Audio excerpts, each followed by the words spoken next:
하리라. 아멘. 오늘 우리가 함께 묵상할 주제 태평과 안락. 태평과 안락. 함께 읽을 말씀은 예레미야 30장 10절입니다. 예레미야 30장 10절 말씀 우리 다 같이 함께 읽습니다. 그러므로 나 여호와가 말하노라. 내 종 야곱아 두려워 말라. 이스라엘아 놀라지 말라. 내가 너를 원방에서 구원하고 내 자손을 포로된 땅에서 구원하리니 야곱이 돌아와서 태평과 안락을 얻을 것이라. 너를 두렵게 할 자 없으리라. 아멘. 태평과 안락, 태평이란 평화를 말합니다. 또 안락은 안전을 의미합니다. 평화와 안전, 어디로부터? 포로된 땅에서 구원하시기 때문에. 그러면 이 말씀을 오늘 우리의 시대에 적용을 하면 지금 지구촌이 코로나 바이러스에 의해서 포로가 됐습니다. 이 포로된 곳에서 우리에게 평화와 안전을 약속하십니다. 이 평화라고 하는 것은 전쟁이 없는 상태를 말합니다. 더 이상 전쟁이 없는 평화. 그리고 이 안락은 어떤 상황, 어떤 환경 가운데 있든지 우리를 안전하게 지켜주실 것을 약속하십니다. 과거 유다 백성들은 이 포로된 땅에서 평화와 안전을 얻었다고 하면 오늘 우리는 이 코로나 바이러스의 이 포로된 땅에서 하나님이 약속하신 평화와 안전을 얻게 될 것입니다.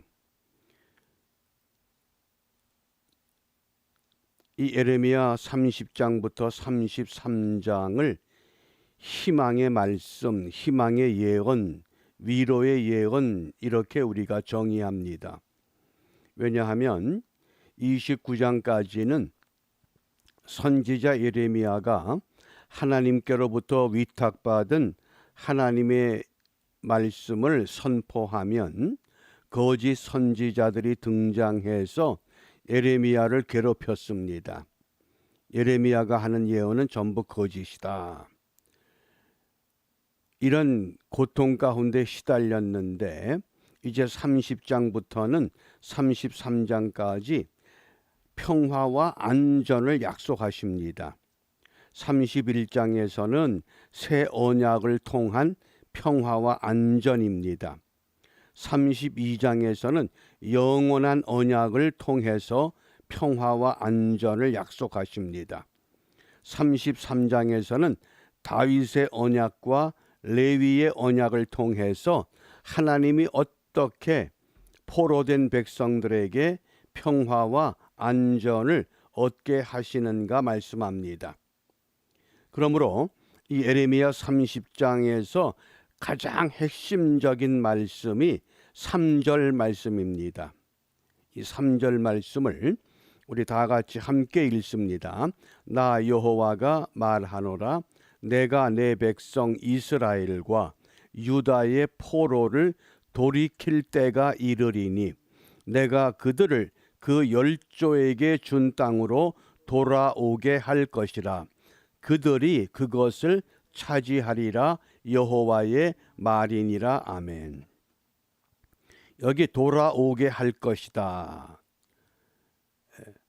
그 원문에 보면 이 슈브라는 단어를 사용합니다. 슈브라는 단어가 가장 흔하게 회개라는 뜻입니다. 그런데 이 본문에서는 회개라고 하는 것이 아니라 회복이란 뜻입니다. 바벨론의 포로가 된 유다 백성들, 남유다가 바벨론에 의해서 기원전 586년에 망했습니다. 그 포로에서 돌아오는 것은 예레미야의 예언에 따라서 70년 후가 됩니다. 그러면 대충 516년입니다. 기원전 516년에 그들이 포로에서 70년 만에 돌아옵니다. 그런데 이스라엘은 어떻게 됐습니까? 기원전 722년에 망했습니다. 아수르에게 망했던 이스라엘이 기원전 516년에 돌아온다는 것은 기적 같은 사건입니다. 200년이 지난 후에 이루어지는 사건입니다. 앞으로 200년 후에, 앞으로 70년 후에 회복시켜 주시겠다, 그 말씀입니다. 무엇 때문에 그렇습니까? 이스라엘 백성들이, 유다 백성들이 하나님 앞에 의를 행했기 때문이 아닙니다. 애굽에 갇혀서 신음하던 히브리 백성들 430년 동안 고통 가운데 시달립니다. 그런데 하나님께서 하나님의 때가 됐습니다. 하나님은 하나님의 때가 되면 반드시 하나님의 백성들을 다시 불러 모으십니다. 왜 그들을 불러 모으시느냐? 불러 모으는 이유가 있습니다. 그것이 오늘 이 9절 말씀입니다. 예레미야 30장 9절 함께 읽습니다. 너희는 너희 하나님 나 여호와를 섬기며 내가 너희를 위하여 일으킬 너희 왕 다윗을 섬기리라. 누구를 섬기기 위해서 그들을 돌아오게 하십니까? 첫째는 여호와 하나님, 둘째는 다윗. 지금 다윗이 어떤 왕입니까? 이스라엘 통일 왕국 때에 사울과 다윗과 솔로몬, 그래서 통일 왕국의 두 번째 왕이 다윗입니다. 그러므로 이때 이 다윗은 상징적인 왕으로 소개가 됩니다. 실제 인물의 다윗이 아니라 이 다윗을 어떻게 말씀하느냐? 성경에서는 에스겔 34장 23절 말씀에 내가 한 목자를 그들의 위에 세워 먹이게 하리니 그는 내 종 다윗이라. 그가 그들을 먹이고 그들의 목자가 될지라. 목자가 되는 다윗. 그 다윗을 호세아 3장 5절에서는 그 후에 저희가 돌아와서 그 하나님 여호와와 그 왕 다윗을 구하고 마릴에는 경외함으로 여호와께로와 그 은총으로 나아가리라. 여기 마릴은 구약의 시대가 끝난 은혜의 시대, 신약의 시대를 말합니다. 신약의 시대의 다윗은 누굽니까? 곧 메시아 구세주를 말합니다. 그러므로 왜 그 하나님께서 이스라엘 백성들과 유다 백성들을 200년 만에 70년 만에 돌아와서 회복시켜 주시는가? 여호와 하나님을 섬기게 하기 위해서, 구세주 메시아 예수 그리스도를 섬기게 하기 위해서 그들을 하나님의 성으로 돌아오게 하실 것을 말씀하십니다. 그러므로 우리가 이 코로나 바이러스라고 하는 이 포로에서 돌아가기 위해서는 어떻게 해야 됩니까? 여호와 하나님을 바르게 섬기고 구세주 예수 그리스도를 바르게 섬겨야 합니다. 이 섬긴다고 하는 것 여러 가지 단어로 번역이 가능합니다. 가장 많이 사용되는 섬긴다는 이 단어의 의미가 예배한다, 그 뜻입니다. 우리가 주일마다 예배하는 것, 이것이 하나님과 예수님을 섬기는 가장 기본된 모습입니다. 그 다음에 두 번째는 순종한다. 세 번째는 봉사한다. 네 번째는 헌신한다. 다섯 번째는 교제한다, 이런 뜻입니다. 그것이 섬기는 겁니다. 우리 예수님께서 이 땅에 오셔서 내가 섬김을 받으러 온 것이 아니라 오히려 섬기기 위해서 오셨다고 말씀하셨습니다. 어떻게 섬기느냐? 신령과 진정으로 예배하라. 하나님의 뜻에 순종해라. 자기의 모든 것들을 내려놓을 때까지 섬겼습니다. 그게 헌신이 되었고 그 헌신 십자가의 죽음이 오늘 이 땅에 살고 있는 모든 성도들과 더불어 하나님의 약속하신 교제를 이루어 가고 있습니다. 그러므로 우리가 어떻게 섬겨야 되느냐? 섬김의 원리가 세 가지입니다. 첫째는 믿음으로 섬겨야 합니다. 하나님께 나아가는 자는 반드시 그가 계신 것과 그가 자기를 찾는 자들에게 상 주시는 이심을 믿어야 할지니라. 히브리서 11장 6절입니다. 믿음으로 섬깁니다. 두 번째는 우리의 온 마음으로 섬겨야 됩니다. 마음과 뜻을 다해서 섬기라고 말씀했습니다.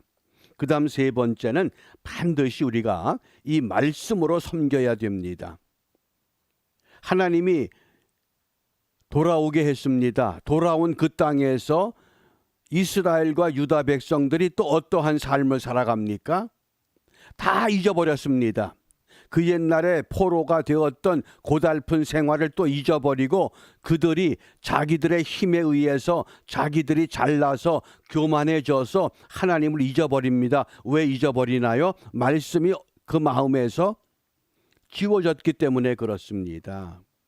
그러므로 오늘 분명히 선지자 예레미야를 통해서 무엇을 말씀하시느냐? 이것을 잊지 말라고 말씀합니다. 예레미야 30장 22절입니다. 함께 읽습니다. 너희는 내 백성이 되겠고 나는 너희 하나님이 되리라. 주님은 나의 하나님, 주 나의 하나님, 나 주의 백성. 이것을 잊지 말라고 말씀합니다. 정말 주는 나의 하나님이요, 나는 주의 백성이요. 우리가 이것을 늘 우리 마음에 새기고 하나님 백성됨을 이루어 가야만 합니다. 이건 하나님께서 약속하신 언약입니다. 사무엘하 7장 14절에 보면 나는 그 아비가 되고 그는 내 아들이 되리니 저가 만일 죄를 범하면 내가 사람 막대기와 인생 채찍으로 징계하려니와. 언약을 맺었지만은 돌아와서 회복시켜 주시지만은 죄를 범하면 사람 막대기 인생 채찍으로 다시 징계하시고 다스릴 것을 분명히 경고하셨습니다. 그렇기 때문에 우리는 사무엘하 7장 24절에서 주께서 주의 백성 이스라엘을 세우사 영원히 주의 백성을 삼으셨사오니 여호와여 주께서 저희 하나님이 되셨나이다. 하나님이 세우시는 겁니다. 우리가 이 도시에 살고 있는 것도 하나님이 우리를 이곳으로 보내셨기 때문입니다. 선지자 예레미야의 이름의 뜻이 여호와께서 던지셨다. 좀 더 구체적으로 말씀하면 하나님께서 보내셨다, 그 뜻입니다. 어떤 세상에? 진리와 거짓, 참과 거짓이 혼돈된 세상에 하나님께서 선지자 예레미야를 보내서 예레미야로 하여금 하나님의 말씀을 깨우치게 합니다. 저와 여러분들을 이 도시로 하나님께서 보내셨습니다. 왜 보내셨을까요? 선지자 예레미야처럼 이 땅에 살고 있는 하나님의 진리를 깨닫지 못하는 사람들에게 그 진리의 말씀을 전하게 하기 위해서 우리를 이 땅으로 보내셨다고 약속하신 말씀입니다. 그러므로 우리는 분명 하나님의 도우심에 의해서 우리에게 주어진 본분을 잘 감당해야 합니다. 예레미야 선지자는 40년 동안 용서와 회복을 외쳤습니다. 그 예레미야 선지자의 그 사역은 참 눈물밖에 없습니다. 하나님께서 좋은 것을 선포하라 그러면 얼마나 좋습니까? 그런데 너희들은 망한다, 망한다, 망한다. 이것만 계속 선포합니다. 그러면서 이제 어떻게 회복될 것이냐? 하나님의 때가 되었기 때문에 너희들을 반드시 그 땅으로 돌아오게 할 것이다. 회복시켜 주실 것이다. 그러므로 너희는 하나님의 백성이고 하나님은 너의 하나님이 되신다. 주 나의 하나님, 나 주의 백성, 이것을 잊지 말라고 부탁하십니다. 우리가 오늘도 이러한 믿음의 말씀을 가지고 우리가 함께 기도하기를 원합니다. 첫 번째는 충성된 일꾼으로 살아가게 하옵소서. 우리가 이 시대에 하나님께서 선지자 예레미야를 통해서 들려주신 약속의 말씀처럼 우리가 하나님의 언약을 끝까지 부여잡고 하나님 앞에 충성된 일꾼으로 살아갈 수 있기를 바랍니다. 두 번째는 하나님의 회복이 필요한 것을 찾게 하옵소서. 우리만 회복되는 것이 아니라 우리의 건강도, 우리의 자녀들도, 우리의 이웃들도, 나라와 민족까지도 전부 하나님의 회복이 필요한 것이 많습니다. 기도하는 건 무엇입니까? 하나님의 회복이 필요한 것을 찾아가는 것이 기도입니다. 내가 소원하는 것을 하나님 앞에 고하는 것이 아니라 지금 이 땅에, 이 시대에 하나님의 회복이 필요한 곳이 어딘가, 그것을 찾아서 하나님께 아뢰므로 우리 모두가 함께 회복되는 은혜에 함께 참여하고, 그 참여함이 우리 모두의 기쁨이 되고, 그 참여한 것이 하나님께는 영광이 되는 이 은혜를 우리가 함께 마음에 담고 오늘도 믿음으로 승리하는 하나님의 백성들로 아름답게 세워지기를 주님의 이름으로 부탁하며 축복합니다. 기도합니다. 전능하신 아버지 하나님, 바벨론의 포로가 되었던 유다 백성들, 하나님께서 70년 만에 돌아오게 하신다는 약속의 말씀처럼 지금 우리들이 코로나 바이러스의 포로가 되어 답답한 삶을 살아가고 있을지라도 하나님의 때가 되면 반드시 우리 모두를 자유롭게 하실 것을 확신하오니, 이러한 때에 하나님께서 우리에게 원하시는 것이 무엇인가를 바르게 찾아 하나님의 사람으로, 하나님의 교회로, 하나님의 거룩한 백성으로 우리 모두가 다듬어져서 하나님 기뻐하는 모습으로 회복될 수 있도록 인도하여 주시옵소서. 이러한 은혜가 우리에게 반드시 이루어져야 하겠기에 오늘도 주님께서 가르쳐 주신 기도로 함께 기도합니다. 하늘에 계신 우리 아버지, 아버지의 이름을 거룩하게 하시며 아버지의 나라가 오게 하시며 아버지의 뜻이 하늘에서와 같이 땅에서도 이루어지게 하소서. 오늘 우리에게 일용할 양식을 주시고 우리가 우리에게 잘못한 사람을 용서하여 준 것 같이 우리 죄를 용서하여 주시고 우리를 시험에 빠지지 않게 하시고 악에서 구하소서. 나라와 권능과 영광이 영원히 아버지의 것입니다. 아멘. 수요 성서 학당 시간에 초실절이란 주제로 우리가 다시 만나겠습니다. 감사합니다.